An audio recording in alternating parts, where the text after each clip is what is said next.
voltar a fazer as lives. Fala, Vini. Tudo bem, Ed? Beleza? Tudo bem? Tudo jóia. Você foi um dos primeiros a entrar, eu tava ainda apresentando aqui. Tudo bem. Deixa o pessoal ir chegando aí. Aí vai chegando, a gente vai batendo um papo já já.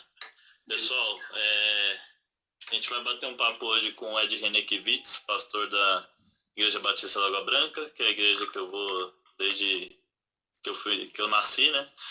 E é a igreja onde começou a SP Invisível também, é onde eu me sinto em casa. E o Ed é pastor lá há 30 anos já? 31 fiz em janeiro. 31 anos. E hoje a gente vai bater um papo sobre faltam lideranças na luta contra o Covid-19, que foi uma pergunta que surgiu na minha cabeça assim, depois de ler um texto do Yuval Harari, que é um texto com esse mesmo nome, esse cara aqui, do Sapiens, e que ele fala que nessa pandemia a gente precisa de lideranças solidárias, né, que não pensem só no seu país, não fiquem só cuidando do seu país, mas que com a sua economia consiga cuidar do outro, consiga ser, assim como a pandemia está sendo global, o cuidado seja global, né? E aí eu também pensei nisso, nesse ponto da liderança, pela questão que a gente tem vivido no Brasil, onde a gente olha para lideranças como o Mandetta, o Dória aqui no estado, e também pelo fato de eu ser líder de um movimento, o SP Invisível, um movimento que a gente lida com voluntários, né? A gente teve que suspender nossas ações, não levar o pessoal para a rua, porque a gente é responsável lá também pela vida deles, se a gente convoca uma ação. E você é líder de uma igreja, de uma comunidade. E eu queria saber como é que foi essa... Primeiro, queria que você falasse um pouco aí como é que você está durante esse período de pandemia, como é que você está se sentindo, se está ansioso, se está bem. E como é que foi de tomar essa decisão, que a IBAB foi uma das primeiras a cancelar os cultos presenciais, né? Bom, obrigado por me acolher aí na sua live, me chamar para essa conversa. Muito obrigado. Um beijo para todo mundo que está nos acompanhando.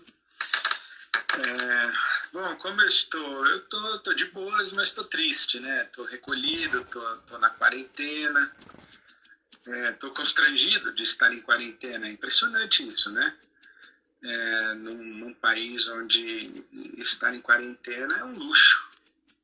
Não é todo mundo que pode estar em quarentena, embora a gente devesse estar em quarentena, não é todo mundo que pode. Então é um certo constrangimento, e estou triste com toda essa situação e triste de estar distante, né, das relações, da convivência, das atividades, da rotina, enfim. Mas graças a Deus estou de boas. Estou trabalhando, estou produzindo, estou estudando. Então está sendo bom também.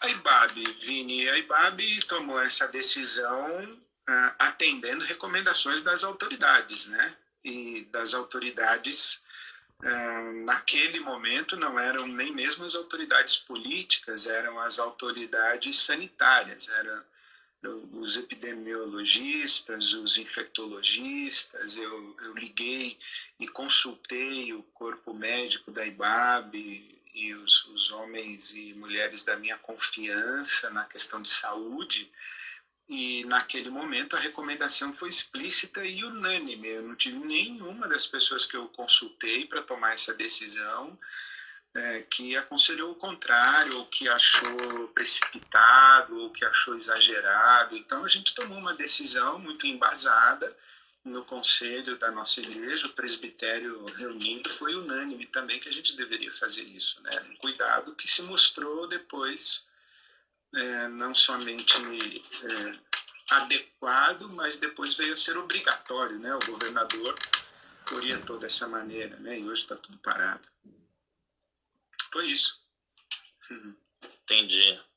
Por aqui a gente ia ter ação de Páscoa, não teve, a gente ia ter ação era a época de ter de inverno e não vai ter também. E porque a gente é responsável pela vida de todo mundo que a gente leva pra rua, né? Se a gente expõe alguém a esse vírus numa ação do SP Invisível, e a pessoa volta com esse vírus pra casa, Imagina, né? A nossa responsabilidade, né? É uma responsabilidade.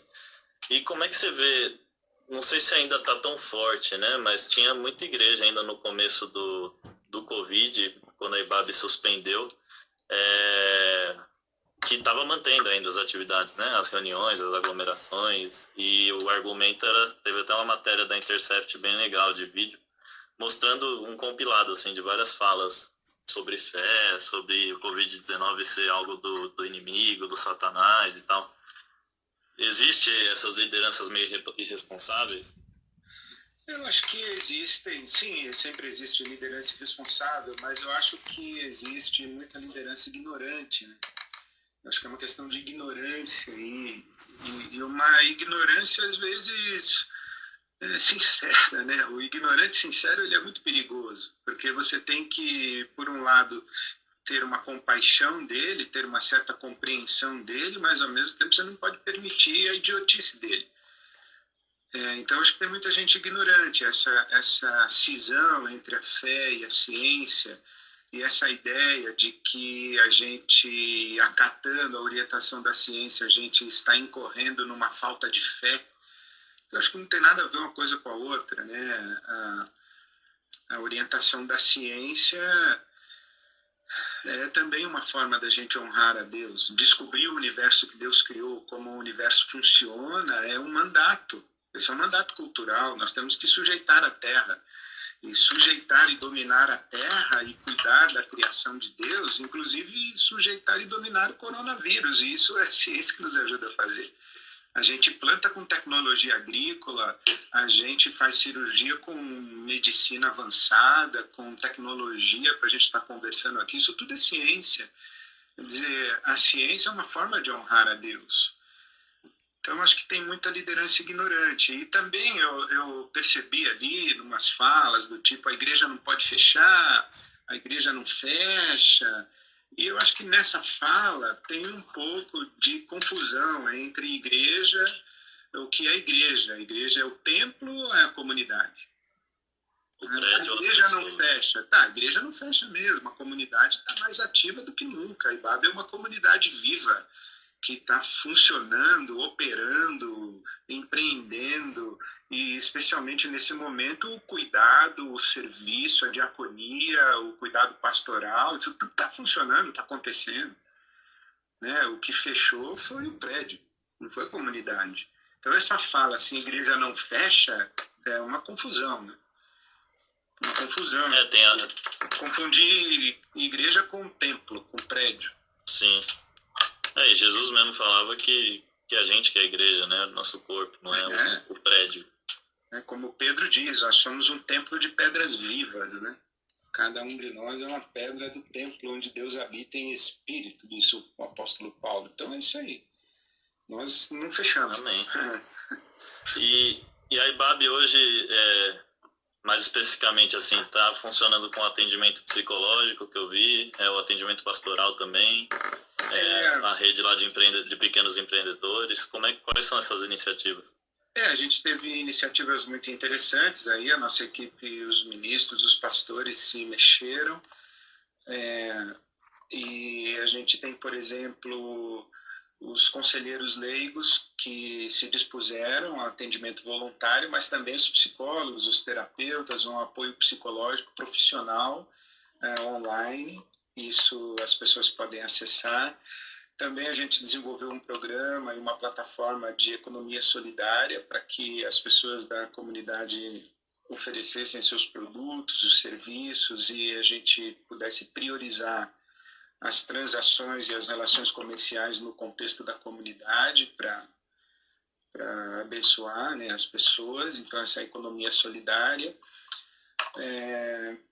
Também a gente tem o cuidado das famílias da igreja, com apoio material e cesta básica para quem precisa, dentro das nossas possibilidades, é claro. A gente está cuidando disso. Que mais?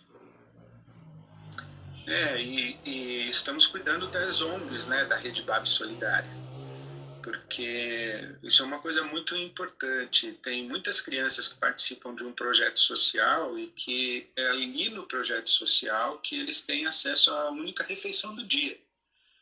Então, quando o projeto fecha, eles ficam sem alimentação. Então, ir até essas crianças e suas famílias e enviar uma cesta básica ou prover para a alimentação deles é uma questão vital, né? E a gente está atento para isso, graças a Deus, estamos cuidando das organizações da Rede Bab Solidária também. Entendi.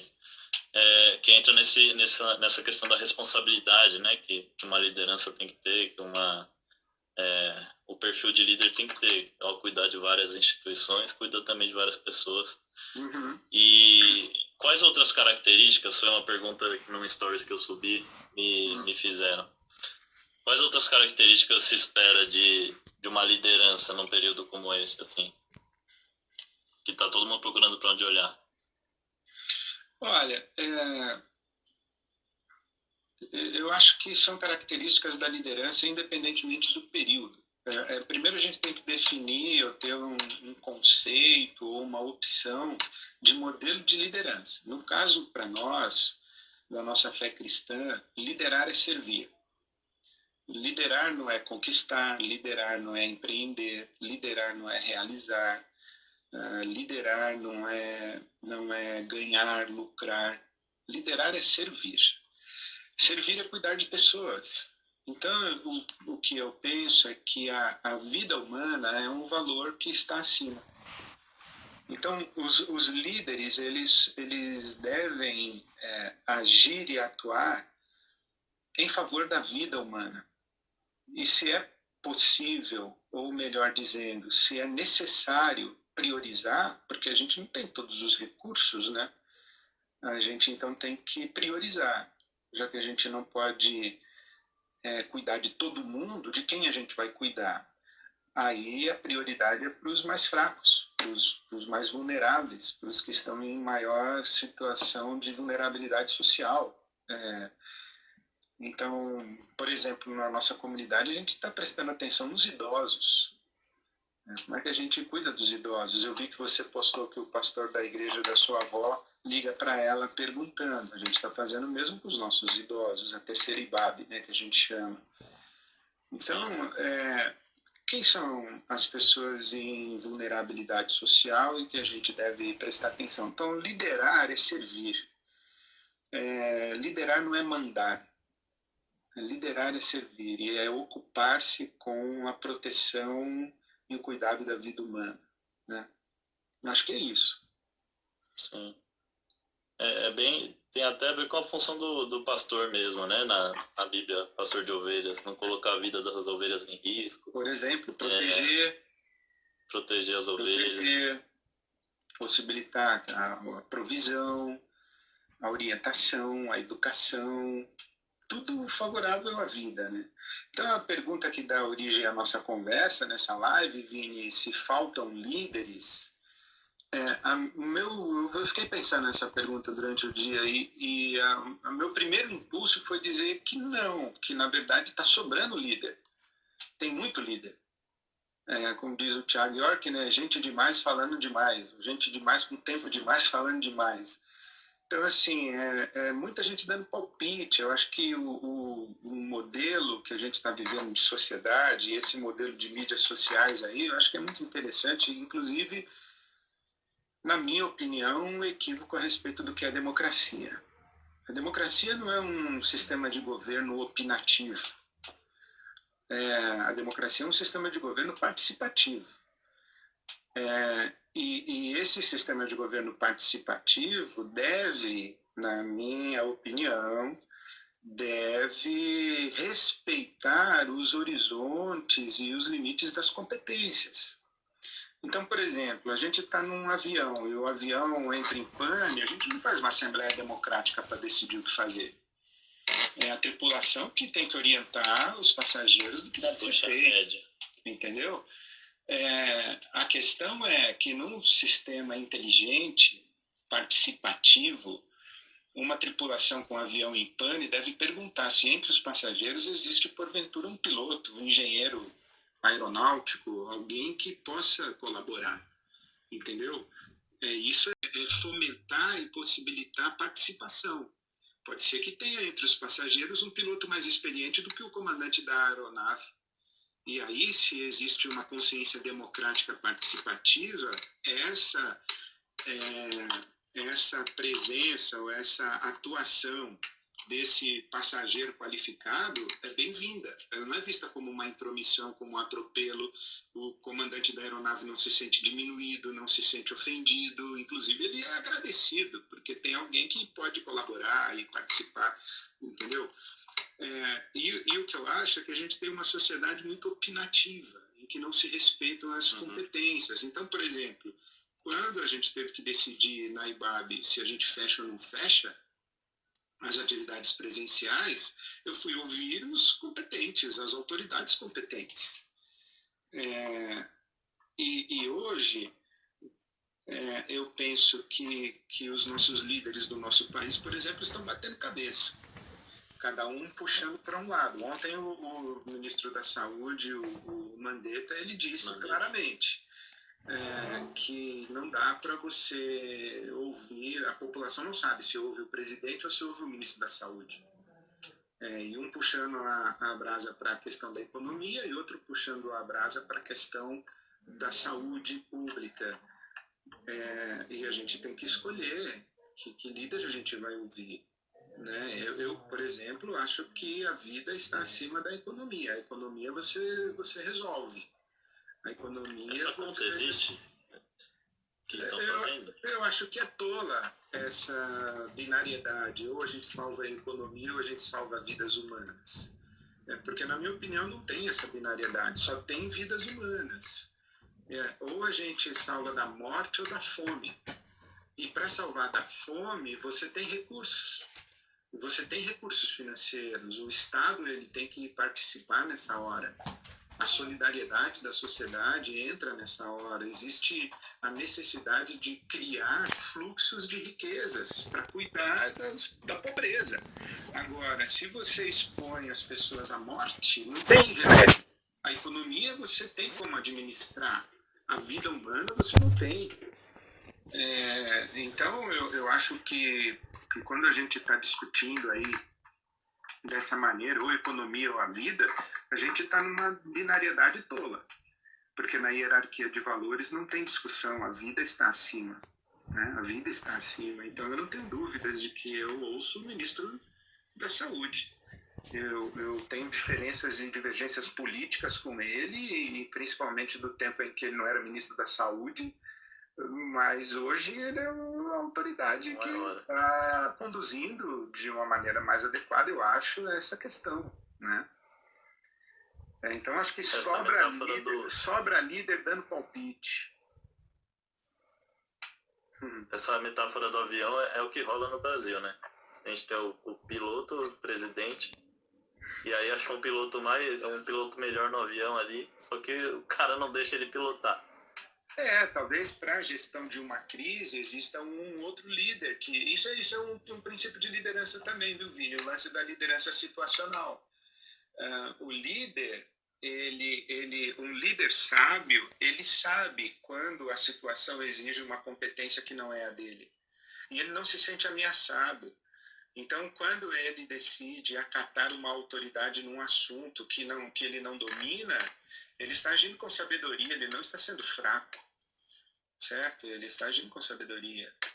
E hoje, no nosso país, essa disputa entre o presidente e os governadores, entre o ministro da Saúde e o presidente, entre as pessoas que apoiam o presidente Bolsonaro e as que não apoiam, mesmo essa disputa aí sobre cloroquina, parece que só quem concorda com o presidente vai tomar cloroquina, quem não concorda não vai tomar. Mas se eu for curado com cloroquina e aí eu vou dar razão para o presidente, melhor você dar razão para ele do que morrer. Agora, por outro lado, se você usar cloroquina acreditando que ela é sua salvação e ela não é, e você ouviu o especialista errado, porque o especialista não é o presidente sobre medicação, o especialista é o Ministério da Saúde. Então é muita confusão, é muita voz falando Enfim, gente demais falando demais. Besteira demais. Tem um comentarista na CNN que ele falou assim, a gente está politizando remédios, né? A cloroquina é de direita, aí, sei lá, o canabidiol é de esquerda. E já a gente vai categorizar uma cadeira. Ah, não, cadeira de direita, cadeira de praia de esquerda. E são remédios, né? São curas que vêm para o bem da humanidade. Uhum. E Deus queira, né, que a gente encontre logo, que a medicina encontre logo caminhos de um tratamento eficaz, porque a coisa mais triste que está acontecendo é que as pessoas estão morrendo. Todo dia eu recebo notícia de pessoas que estão morrendo, e pessoas próximas, pessoas conhecidas. É muito triste isso. A gente tem que prestar muita atenção nessa questão. E não é só gente idosa, viu, Vini? Ontem mesmo eu vi uma moça de 33 anos de idade, grávida, que faleceu. O nenenzinho estava em estado grave, mas ela faleceu com 33 anos. Então, assim, a gente é um momento Teve de na muita IBAB, cautela. Não, na IBAB eu ainda não soube, mas pessoas próximas das pessoas da IBAB, né? E também eu acho que tem algumas mortes que eu não sei se são por causa da Conavide-19, mas algumas mortes sim esses dias, pessoas que estavam enfermas e faleceram, mas não sei se foi por causa do coronavírus. Sim. Pelo que você falou, podemos falar que um líder precisa de humildade para saber o que não sabe, saber o que sabe, e ceder algumas horas também? Porque é o seguinte, na Bíblia, por exemplo, o modelo de governança da Bíblia Sagrada, a Bíblia tem um conceito de liderança plural. Quando você pega o Novo Testamento, a liderança das igrejas no Novo Testamento é sempre uma liderança plural. Você sabe que o Novo Testamento só usa a palavra pastor no singular para se referir a Jesus. As igrejas do Novo Testamento, elas têm pastores, e acredito eu, pastoras também. Então é sempre no plural. O nome que no Novo Testamento se dá a esse colégio de pastores e pastoras, apóstolos, profetas, evangelistas, mestres, tanto homens quanto mulheres, são os presbíteros. Os presbíteros, eles têm funções proféticas, pastorais, pedagógicas, etc., né? Mas o colégio chama presbitério, são os presbíteros, os anciãos da igreja, e é sempre no plural. E eu aprendi que é no plural, por quê? Porque um líder, ele pode ter a visão correta, mas ele nunca vai ter a visão completa. É só na multidão dos conselheiros que tem a sabedoria. A interdisciplinaridade,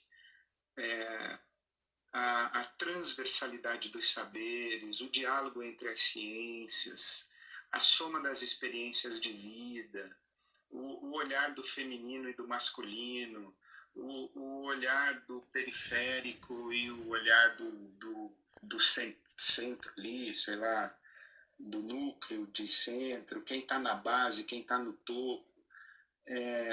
Quanto maior a diversidade de um colégio de liderança, mais sabedoria e mais riqueza. E o líder não é aquele que sabe tudo, é aquele que tem o respeito de todos.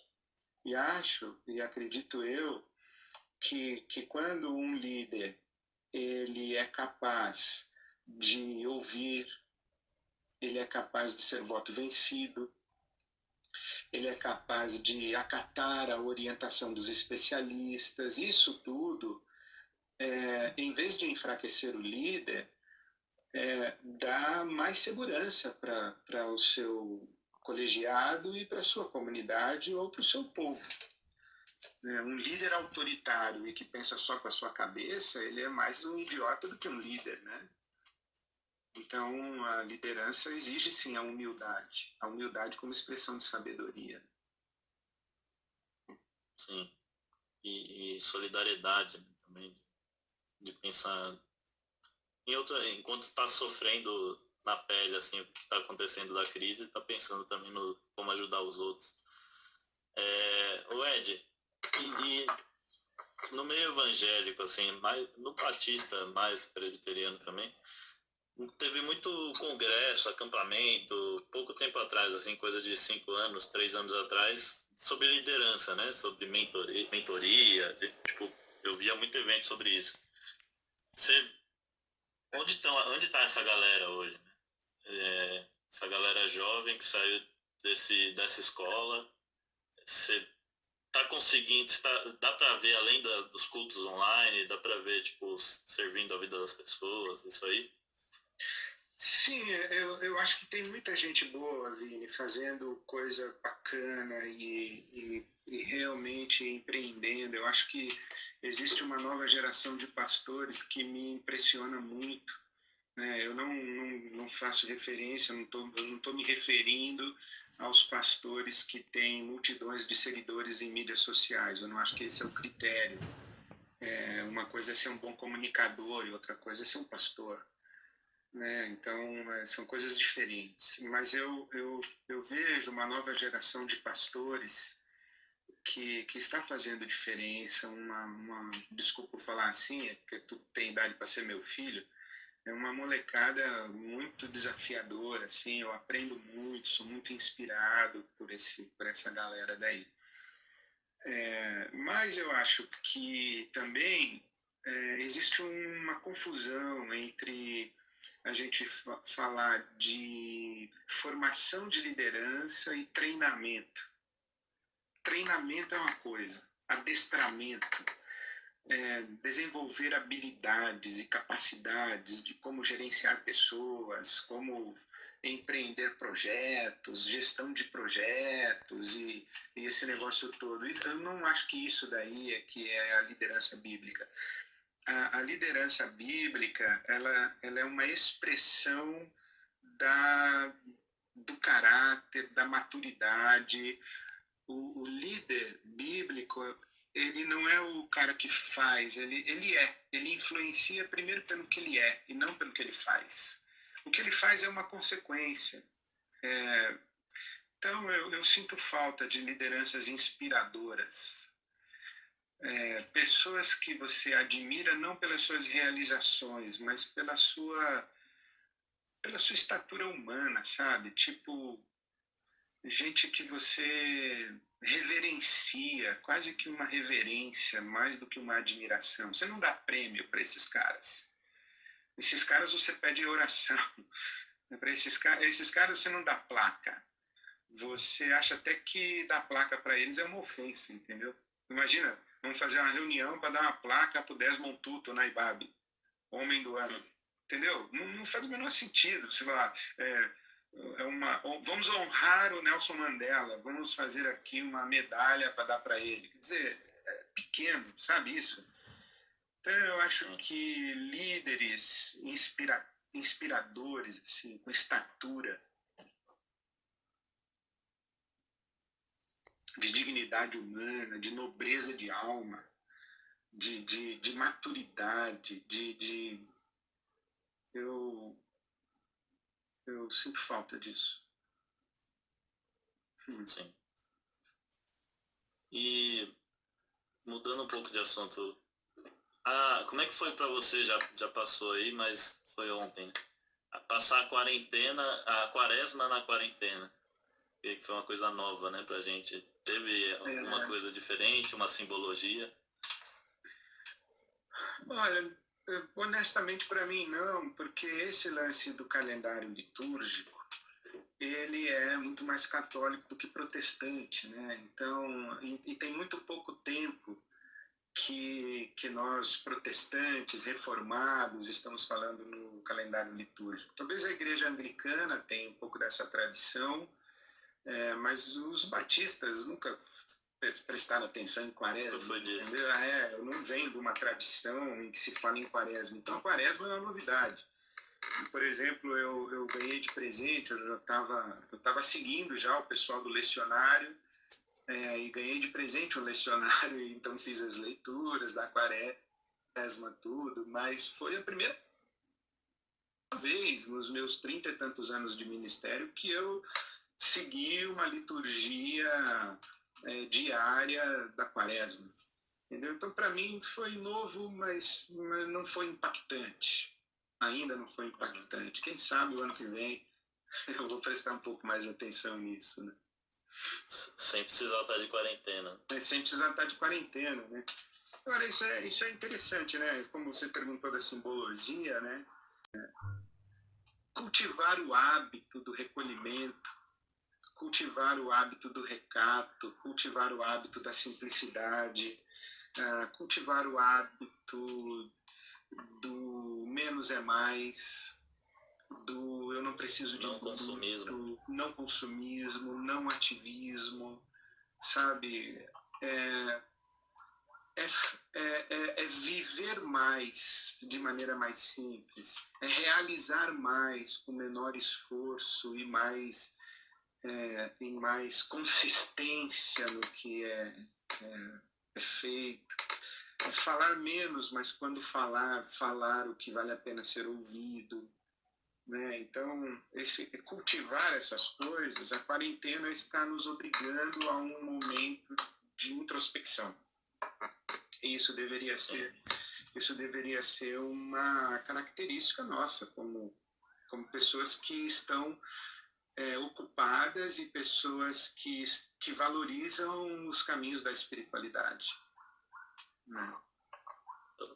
E aproveitando isso, só que isso é mais pessoal, né? Agora eu queria saber, até meio clichê, qual oportunidade a gente pode ver para depois dessa crise? Eu tenho visto, por exemplo, sei lá, uma grande mudança assim na galera, no sentido de se tornar mais solidário, pensar mais no próximo.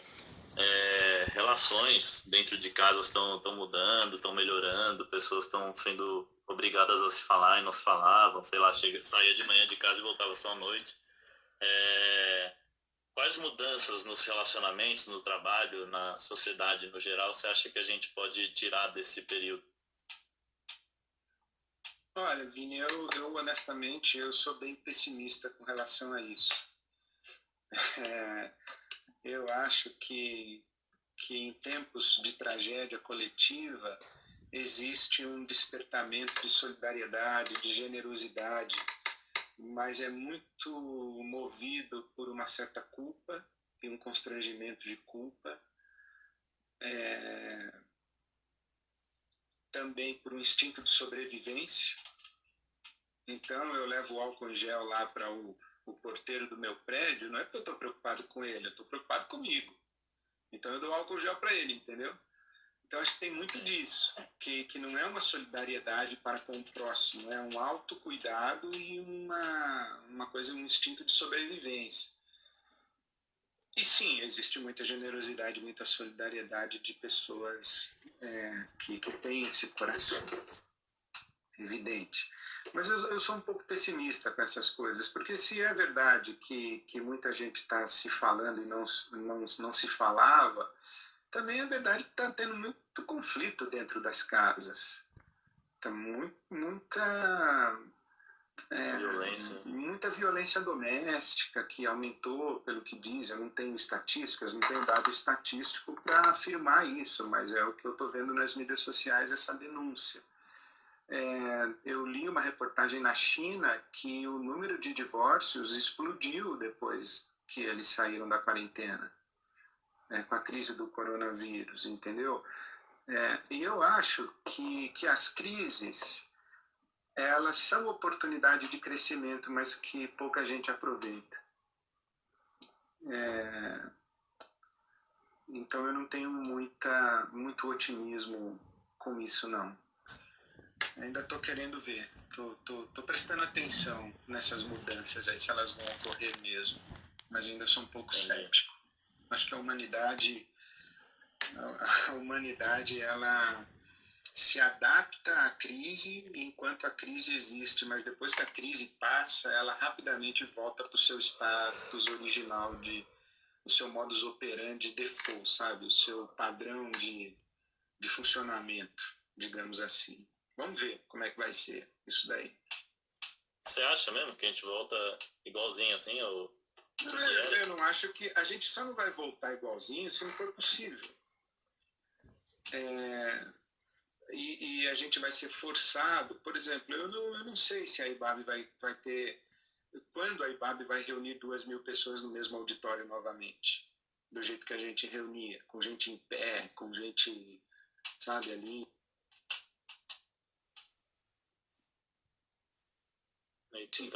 Se fosse possível, ou se for possível, eu não tenho dúvida que vai reunir tudo de novo.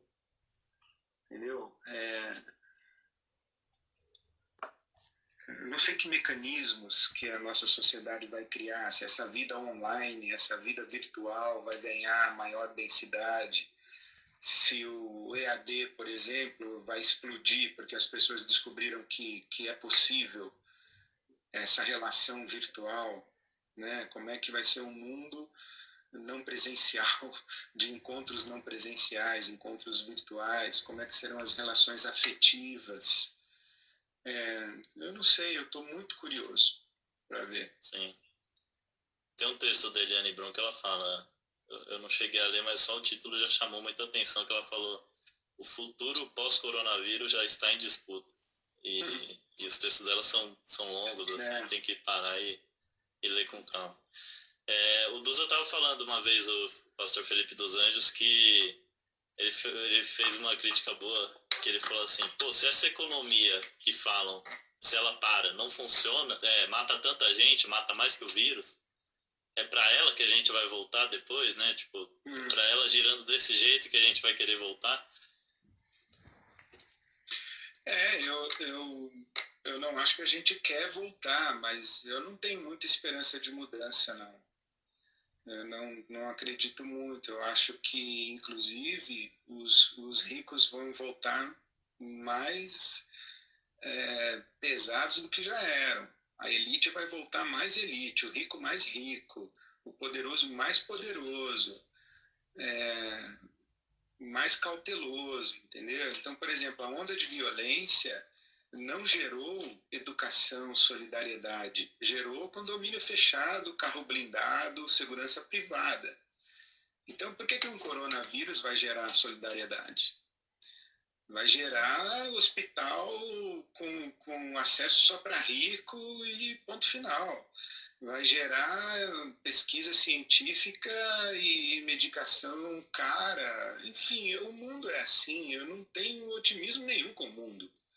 Sabe, por que é que se pesquisa Alzheimer e por que se pesquisa Parkinson? Porque tem gente que paga.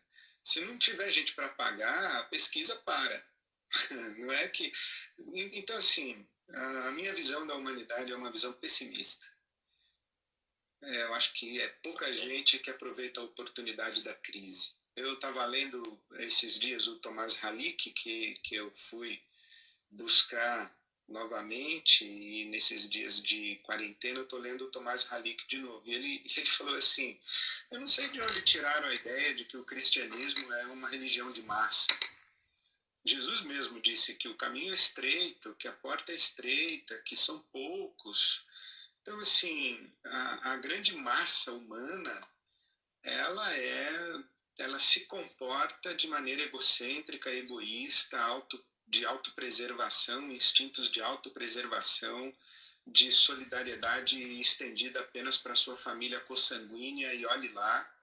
E é pouca gente que rompe essa barreira e tem uma experiência de humanidade abrangente e que tem uma solidariedade permanente, não apenas no momento da crise.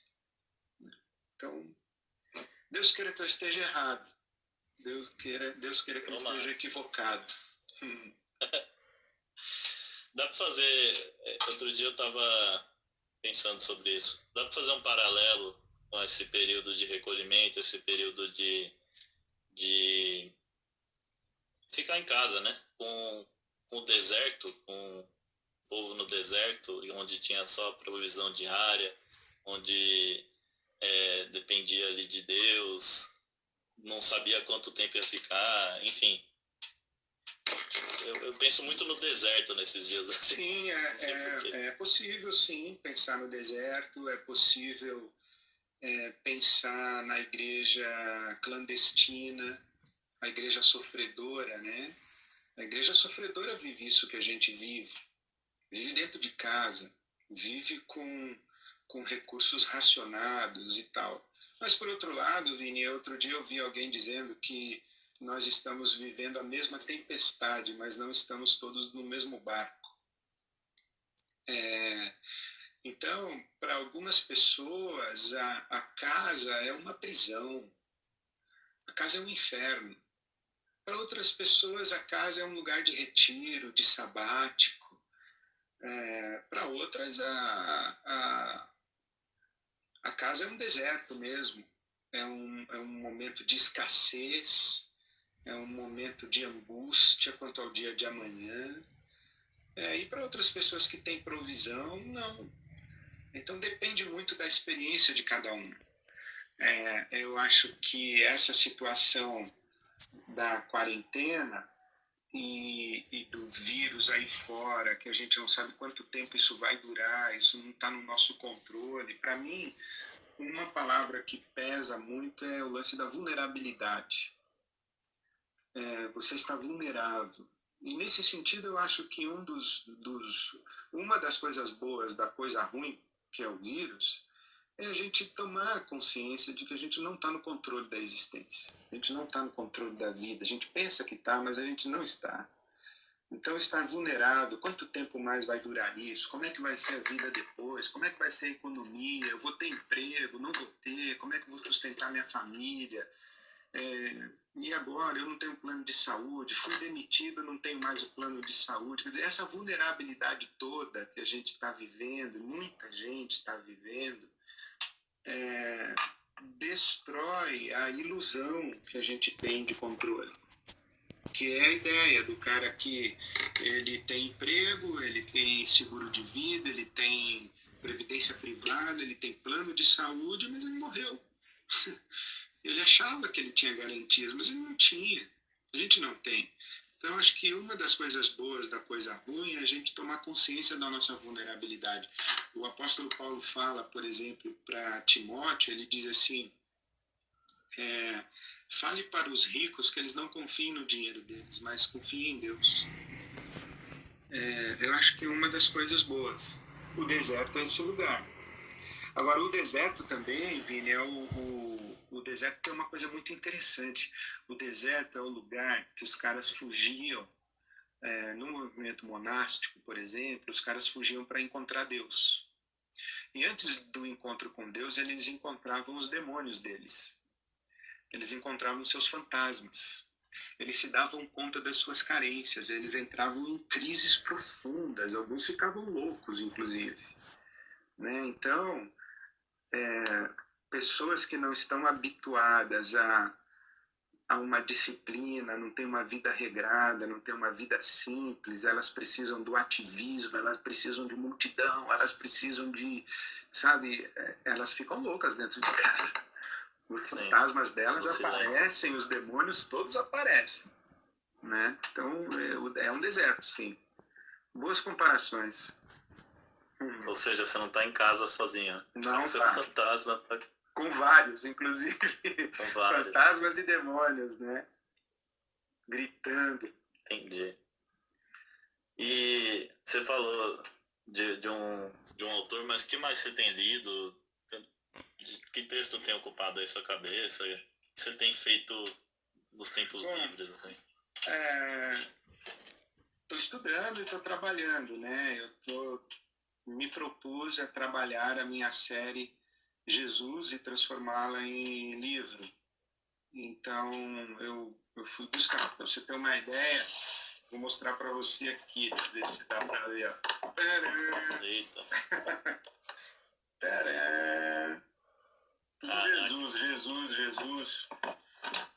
Eu estou lendo Ratzinger, eu estou lendo Pagola, eu estou lendo José Maria Castilho. Quer dizer, estou consultando, né? Tudo sobre Jesus. E hoje, por exemplo, eu comecei a ler esse texto aqui, ó, Jesus antes do cristianismo, do Albert Nolan, que é um frei dominicano.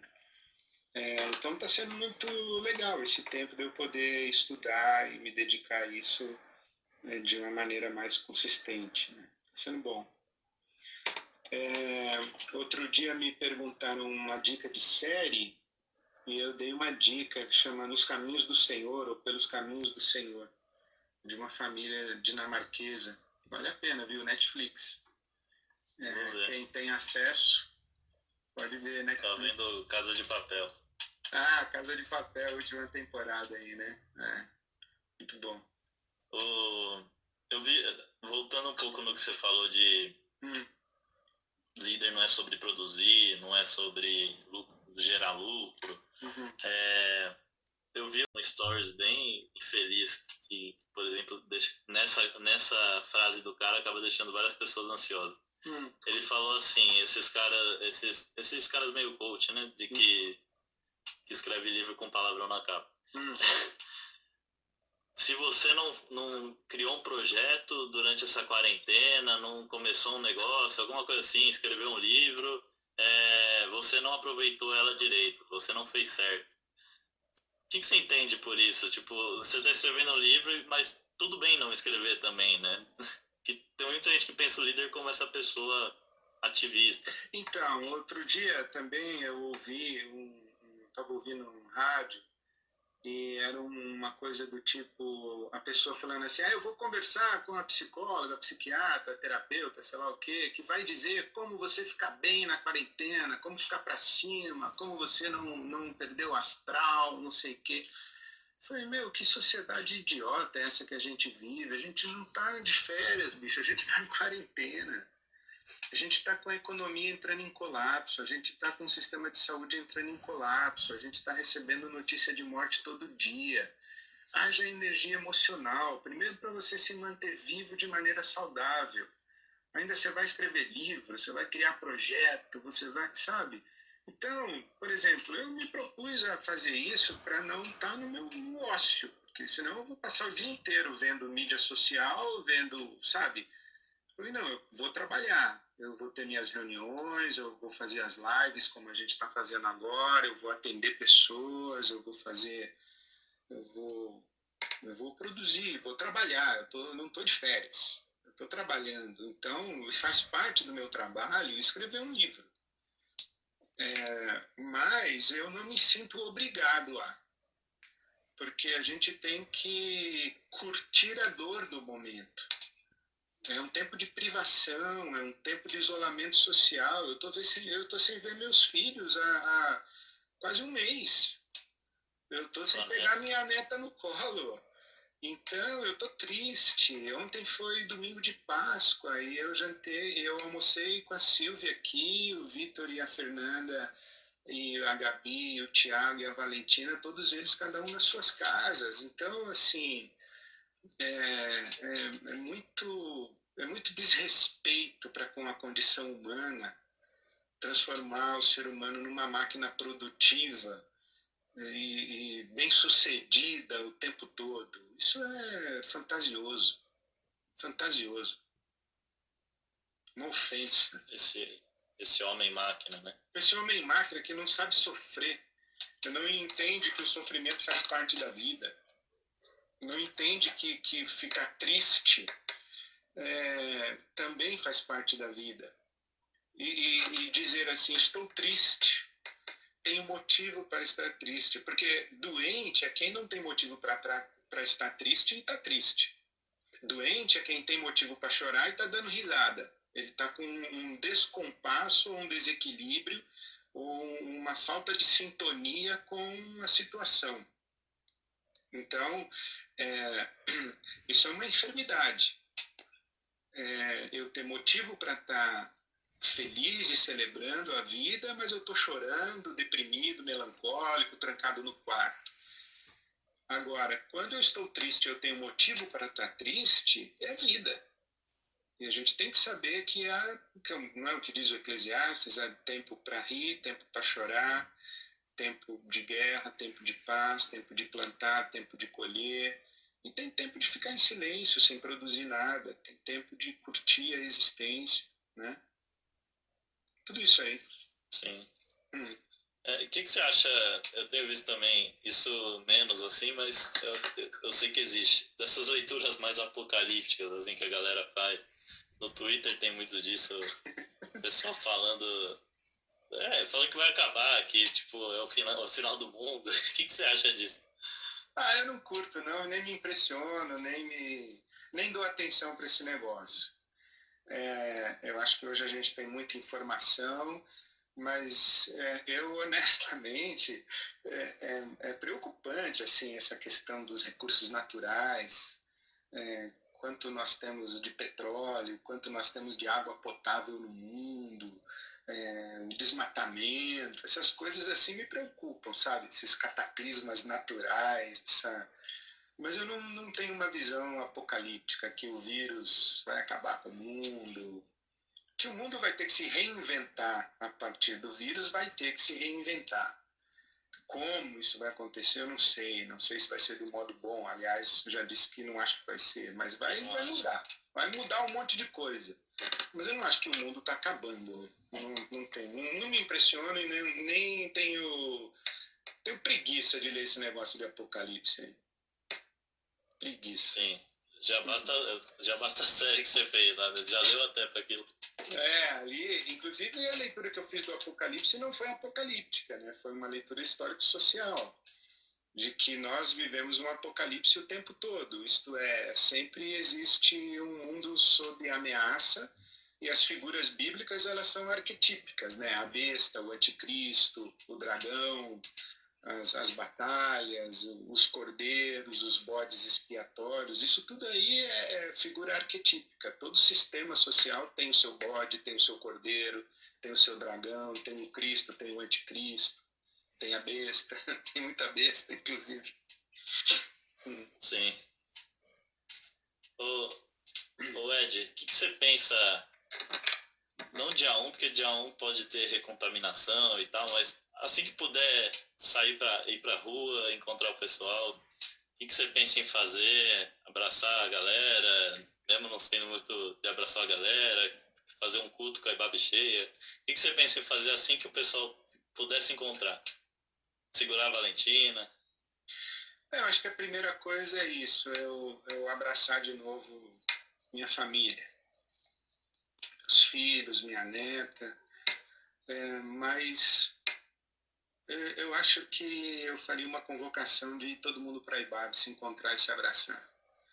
É claro que não vai caber no auditório, mas tem o estacionamento, a gente se encontra lá. Para quê? Para a gente trocar um abraço e cantar uma música de louvor a Deus, fazer uma oração de gratidão por nós, os que estivermos vivos, e pela bênção de Deus por aqueles que perderam seus entes queridos. Mas o que me ocorre é isso, dizer, pessoal, tô indo para a Ibabe, quem quiser, vamos lá, entendeu? Tipo isso, assim. Mas eu acho que é isso, né, Vini? É encontrar pessoas, encontrar as pessoas que a gente ama, e estar com elas novamente. Né? Acho que esse é o grande lance. Sim. E eu acho muito, muito bonito e simbólico, assim, que a música do Porque Ele Vive foi meio que tema, né, desse nosso período. Porque Ele Vive, até posso quem não crer é amanhã. Cristão, evangélico, eu vi cantando essa música. Porque é essa expectativa do amanhã que a gente tá, né? E eu acho que isso é a grande mensagem da ressurreição de Jesus, né? É que a vida é maior que a morte. Quem tem a última palavra no universo é a vida, não é a morte. E mesmo com tantas pessoas morrendo, há muitas crianças nascendo, né? A morte não consegue. Porque se a morte fosse a última palavra, vamos imaginar o seguinte, que tudo ia virar um buraco negro. E acabou. Mas não é assim. Cada vez que a morte leva um, nascem três. E assim vai. Então eu acho que a mensagem da ressurreição de Jesus e a expressão bonita do Evangelho, o apóstolo Paulo fala, o poder da ressurreição que atua no universo, é que a vida tem a última palavra, né? Isso nos dá esperança. Isso nos dá esperança. A vida, amor à vida, apego à vida, a vida. E não tem pandemia que possa afastar a gente do amor de Deus. Tenho pensado também muito nisso. É o que diz Romanos, né? Não há coronavírus, parafraseando o Paulo. Não tem coronavírus que afaste a gente. não há isolamento social, não há coronavírus que nos afaste do amor de Deus que está em Cristo Jesus, nosso Senhor. É isso. Muito bom, Vini. Isso aí. Que bom. Valeu. Vamos encerrar aqui, Prazer. faltam só 5 minutos. Prazer conversar com você e com o pessoal que está aí. Tem gente aí ouvindo a gente, conversando com a gente? O pessoal mandou quase pergunta, 1000 pessoas. Comentário. Como? Quase 1000 pessoas. Sério? Muito bom, maravilha. 915. E aí, só que mandaram falar, desativa os comentários que tá atrapalhando. Aí eu desativei. Tá. Você desativou? Mas foi. Tá. Que tava subindo muito rápido. Tá. Então, um beijo Ed, para todo muito mundo obrigado. que nos acompanhou, que esteve aqui com a gente na live. Deus abençoe todo mundo, cada um, sua casa, sua família. Muita paz, muita alegria do Espírito Santo. E aquela paz que excede todo o entendimento, né?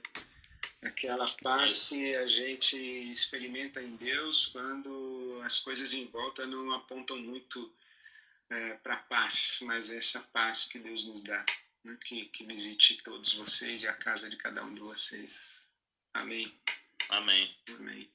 Ed, muito obrigado por ter topado aí o convite, por ter emprestado seu tempo aí. Valeu, Vini. Manda um beijo. Um beijo pra tia Silvia e pra todo mundo. Mando sim. E bom restinho de dia. Obrigado. Para você também um beijo. Deus te abençoe, viu? Vai em paz. Parabéns pelo seu trabalho. Quem não conhecia... Deixa eu falar então um pouquinho de você. Parabéns pelo seu trabalho, pela sua mobilização. Parabéns pelo SP Invisível. Parabéns pela sua reflexão, pelos textos que você tem produzido, pela sua leitura social, pelo seu engajamento de solidariedade. Parabéns. Quando eu falei de uma nova galera que me desafia, que eu admiro, você é uma dessas pessoas. Uma nova geração, uma juventude, uns pastores, novos pastores e novas pastoras para um novo mundo. Você é uma dessas pessoas, viu? Deus te abençoe muito. Um beijão para você. Obrigado. Valeu. Quem veio pelo Instagram quem veio pelo meu Instagram e não conheceu o Ed, que eu acho difícil, segue aí nas redes dele, e o contrário também, quem veio pelo do Ed, segue me acompanhando aí. Muito obrigado, Ed. A live vai ficar salva aqui. Legal. Pra quem quiser ver depois. Então manda pro pessoal aí se você gostou. Boa noite. Boa noite para todos e todas. Tchau, tchau. Valeu.